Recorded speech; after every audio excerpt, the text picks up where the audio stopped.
Bismillahirrahmanirrahim. Assalamualaikum warahmatullahi wabarakatuh. Alhamdulillah sahabat Sanimatur, kita bertemu lagi di sesi The Miracle of Ramadan, Faith and Love bersama Sanimatur. Alhamdulillah hari ini saya ditemani oleh Ustadz Mushab. Gimana Ustadz? Apa kabarnya? Alhamdulillah sehat, alhamdulillah sehat. Masih puasa Ustadz? Masih, alhamdulillah. Alhamdulillah ya. Jadi gini Ustadz, di sesi kali ini saya akan memberi beberapa pertanyaan tentang tips meraih kemuliaan di malam Lailatul Qadar gitu. Mungkin langsung saja, gimana sebenarnya kalau untuk Lailatul Qadar itu seperti apa sih gambarannya? Lalu kemuliaannya itu seperti apa sih untuk malam Lailatul Qadar? Baik. Bismillahirrahmanirrahim. Alhamdulillah wassalatu wassalamu ala Rasulillah wa ala alihi washabihi wa mawalah. Wala haula wala quwata illa billah. Amma ba'du. Yang pertama adalah kalau kita berbicara tentang sebaik-baiknya bulan, itu adalah bulan Ramadan. Dari 12 bulan yang Allah ciptakan. Dan mengerucut ke bawah lagi, dari 29 hari atau 30 hari maksimal, bulan Ramadan ada 10 hari terbaik yang ada di dalam agama Islam, agama kita. Dan dari 10 hari itu, ada di antaranya satu hari yang disebut dengan Lailatul Qadar. Sebagaimana kita ketahui, Lailah artinya malam. Al-Qadar, para ulama berbeda pendapat akan hal itu. Di antaranya seperti yang dikatakan Al-Imam Ibn Rajab rahimahullah dalam kitabnya Zadul Masir fi Ilmi Tafsir, beliau menjelaskan bahwasannya malam Lailatul Qadar adalah malam di mana penetapan takdir manusia. Ada juga yang mengatakan bahwasannya malam Lailatul Qadar adalah malam di mana Al-Quran itu turun, maka padatlah muka bumi ini dengan malaikat yang memenuhi berkah, hikmah kepada kulub dan hati-hati manusia. Artinya jika kita berbicara tentang malam Lailatul Qadar, kita melihat keadaan bagaimana berjuang dan semangatnya Rasul kita Muhammad sallallahu alaihi wasallam ketika bertemu dengan Lailatul Qadar. Kata Aisyah radhiyallahu anha, karena Rasulullah sallam idza dakhala asyra, jika Rasul masuk dalam 10 hari terakhir dalam bulan Ramadan maksudnya gitu ya. Beliau itu punya 3 sifat. Syaddami izarahu wa ahya lailahu wa aiqadha ahlah. Beliau itu mengencangkan sarungnya. Artinya mengencangkan sarungnya, ada para ulama menerjemahkan bahwasannya tidak ingin mendekati istrinya. Maksudnya tidak mau berhubungan suami istri agar fokus ibadah. Ada juga yang mengatakan ketika syaddami izarahu, mengencangkan sarungnya, beliau ini bersiap dan bersemangat untuk ibadah. Yang kedua, wahya lailahu, menghidupkan malam-malamnya. Tentu menghidupkan di sini adalah dengan ibadah. Wa aiqadha ahlah, jadi beliau membangunkan para istrinya. Aisyah dibangunkan dan istri-istrinya yang lain. Mungkin kalau gambaran dengan keistimewaan malam Lailatul Qadar, bayangkan seorang Rasul yang sudah dijamin masuk surga saja masih mencari dan bersemangat untuk beribadah di malam Lailatul Qadar. Paling tidak seperti itu. Masya Allah. Selain dari itu mungkin itu berarti saking mulianya malam itu, beribadah sesama suami istri pun ditinggalkan ya, hanya betul. Untuk malam Lailatul Qadar. Betul. Keutamaannya itu memang memiliki keutamaan tersendiri ya, sampai meninggalkan ibadah-ibadah yang lain hanya untuk malam itu. Betul. Oke, Ustaz. Namun ada beberapa pertanyaan nih, Ustaz. Yang pertama itu pertanyaan seperti ini. Yang kita ketahui bahwa malam Lailatul Qadar itu kita biasanya melakukan itikaf gitu. Betul. Ustaz. Namun ada pertanyaan, malam Lailatul Qadar ini apakah hanya malam saja ataupun siang hari pun ada, atau sepanjang hari itu gitu, untuk kita bisa mendapatkan kemuliaan Lailatul Qadar.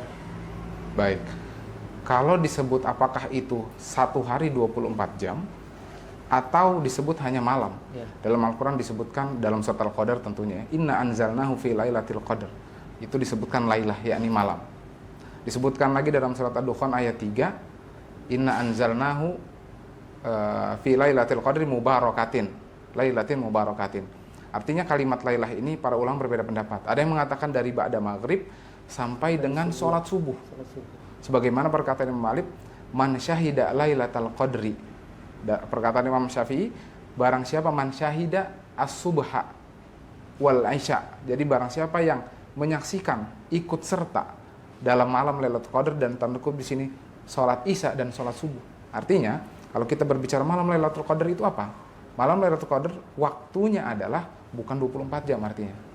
Ya, yang bisa dicari, digunakan dan dimaksimalkan adalah dari ba'da Isya, yang pendapat yang paling kuat menurut ana, dari ba'da Isya sampai dengan mengikuti sholat subuh berjamaah di masjid.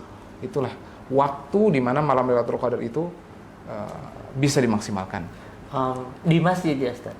Nah, tentu sebagaimana kita tahu, Lailah itu kan malam, artinya berkaitan konteksnya zaman. Jadi dimanapun kita, misalnya Bapak atau Ibu atau jamaah Sanematur, dimanapun berada, tidak harus ada di masjid, tidak harus ada di musola, atau bisa di rumahnya, di rumah sakit, atau di tempat yang lainnya, berkaitan dengan zaman pada malam itu, bisa dimaksimalkan untuk ibadah dan mendapatkan meraih keutamaan itu. Menyambung ini ke pertanyaan berikutnya Ustaz. Jika tadi Ustaz mengatakan dari waktu Isya sampai Maghrib dan di masjid, dan barusan juga bilang boleh di luar masjid gitu. Lalu ibadah apa saja sih Ustaz yang dapat dimaksimalkan di malam Lailatul Qadar itu, selain yang pada umumnya kita ketahui itikaf, tadarus gitu. Selain itu apa aja sih amalan-amalan yang bisa kita lakukan? Baik. Tadi seperti yang sudah disampaikan ya, kalau malam Lailatul Qadar itu berkaitan dengan waktu atau zaman. Artinya dimanapun, selama masih dalam konteks ba'da Isya sampai dengan sholat subuh, lokasinya dimanapun, kita bisa maksimalkan itu dengan ibadah. Cuman memang Rasul mencontohkan ketika masuk 10 hari terakhir, beliau SAW dan para sahabatnya tentunya, mereka beriktikaf. Apa fungsi dari iktikaf itu? Beliau langsung bermuamalah dengan Rabb-nya Allah Subhanahu wa taala dan fokus dengan ibadah. Nah, pertanyaannya adalah bagaimana bisa dimaksimalkan sedangkan tidak melakukan iktikaf di masjid? Jawabannya adalah bisa ibadah-ibadah yang lain. Contohnya misalnya berdoa. Salah satu doa yang dicontohkan oleh Rasul ketika Aisyah bertanya, "Ya Rasul, seandainya kita bertemu dengan malam Lailatul Qadar, doa apa nih yang bisa saya gunakan dan doa ini sangat bermanfaat untuk diri saya?"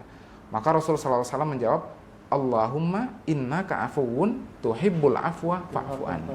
Artinya adalah, ya Allah, kamu adalah Maha Pengampun.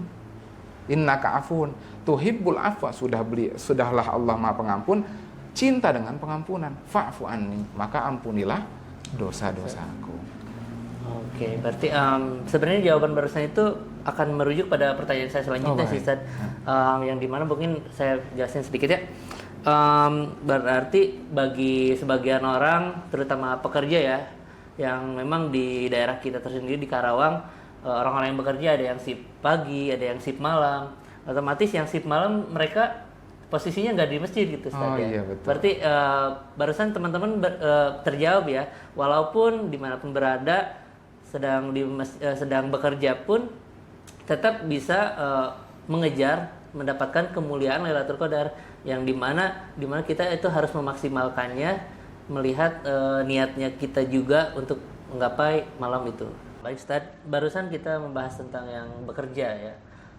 Lalu ini ada bagaimana untuk yang perempuannya sedang haid, karena mungkin gak masalah untuk perempuan yang haid di awal bulan, tapi untuk yang di akhir bulan kan berarti otomatis dia tidak bisa beribadah gitu untuk menggapai kemuliaan malam Lailatul Qadar. Mungkin gimana Ustaz penjelasannya? Mungkin memang untuk wanita haid ada beberapa larangan yang akhirnya tidak memungkinkan mereka untuk memaksimalkan ibadah pada malam Lailatul Qadar. Salah satu contohnya misalnya tidak boleh memegang Quran, tidak boleh masuk masjid, tidak bisa melayani suaminya yakni jima, dan lain sebagainya. Banyak larangan-larangan yang berkaitan dengan mereka. Maka yang bisa dimaksimalkan adalah banyak sekali sebenarnya. Salah satu contohnya misalnya berzikir ya. Tadi sudah saya jelaskan, misalnya kalimatani khafifatani thaqilatani fil mizani habibatani ilar rahman.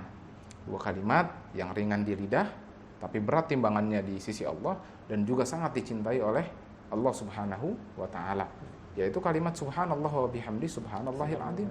Ringan cepat, mudah, tapi timbangannya sangat besar. Atau misalnya boleh bertakbir, boleh bertasbih, boleh bertahlil, dan lain sebagainya. Atau misalnya yang lain boleh ada lagi berdoa, memperbanyak doa, karena sebagaimana yang kita tahu, kelebihan dan keutamaannya adalah lebih baik daripada 1000 bulan.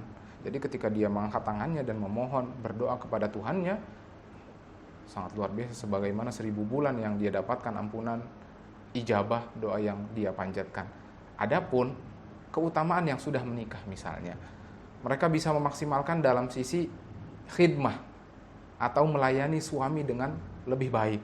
Misalnya membangunkan, mengingatkan, Pak atau anak-anaknya sudah sepertiga malam terakhir contohnya, atau menyediakan makanan yang suaminya suka, menyediakan pakaian yang baik, menyediakan sarung dan lain sebagainya.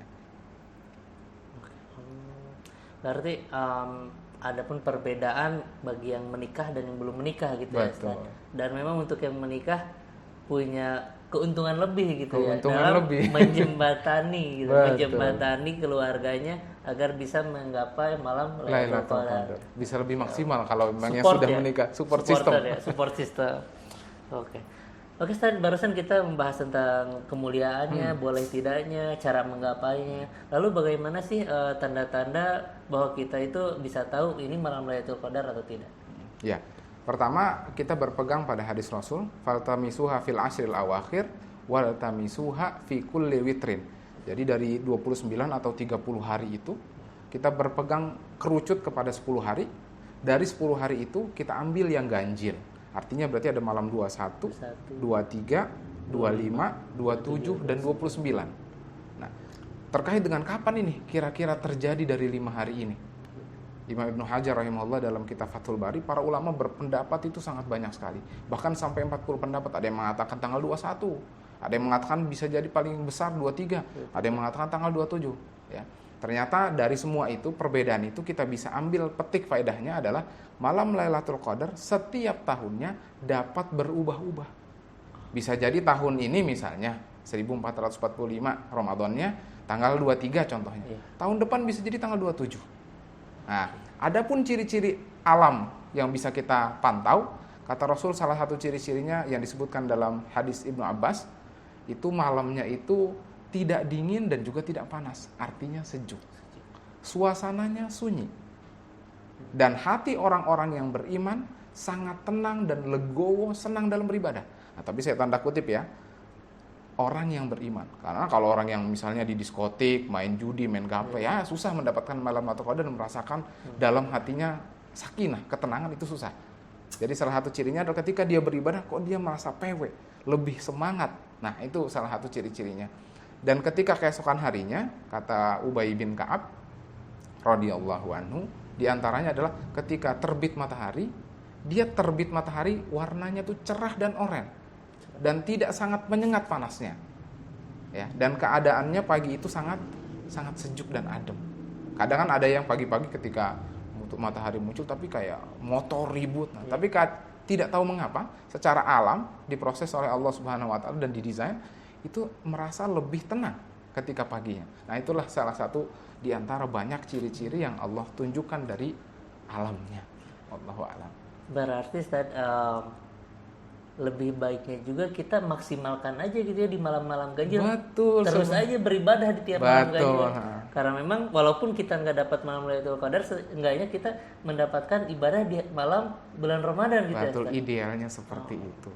Karena ya kita nggak tahu kan hari apanya, karena berubah-ubah itu. Mungkin salah satu faedahnya kenapa Allah sembunyikan malam itu agar kita bersemangat selalu di malam-malam 10 itu. Salah satunya malam-malam ganjil. Iya. Wallahu a'lam. Ya.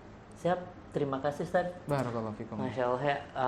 Alhamdulillah teman-teman, sesi kali ini kita sudah mendengarkan pesan-pesan, jawaban-jawaban dari Ustaz ya, yang semoga insya Allah bisa membantu kita dalam beribadah, terutama dalam menggapai kemuliaan malam Lailatul Qadar. Semoga yang sudah disampaikan jadi amal bagi Ustaz dan menjadi contoh syafaat bagi kita semua. Amin. Terima kasih, saya Ilyas. Sampai bertemu di sesi selanjutnya.